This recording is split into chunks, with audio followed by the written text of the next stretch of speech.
আসসালামু আলাইকুম রহমতুল্লাহ। ইসলামিক জিজ্ঞাসা ও জবাব। আজকের প্রশ্ন,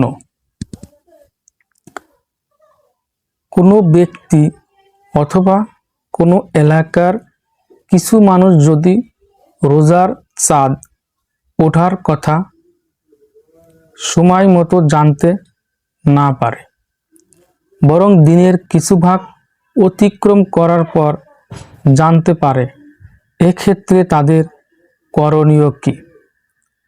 উত্তর, যদি এমন হয় তাহলে তারা যখন জানবেন তখন থেকেই বাকি দিন রোজা থাকবেন, কিছু খাবেন না। তবে এর দ্বারা তাদের রোজার ইবাদত পূর্ণ হবে না। পরবর্তীতে সিয়াম পালন শেষে তারা এই দিনের রোজার কাজা করবেন।